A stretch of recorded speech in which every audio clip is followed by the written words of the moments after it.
zany amin'ny famezan-drano. Favotsian'ny olona zany dia misy fitombona foana isaky ny andiany manaraka mandeha manaraka dia misy fitombona foana ny olona.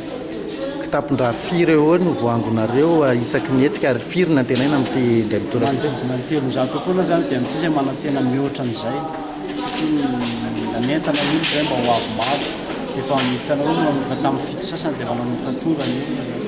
Ny daholo be zany no asaina tonga eto zany miaka amin'ny fiangonana zany ao anatiny fa raha misy hafa konkoa dia afaka tonga foana izy ireo.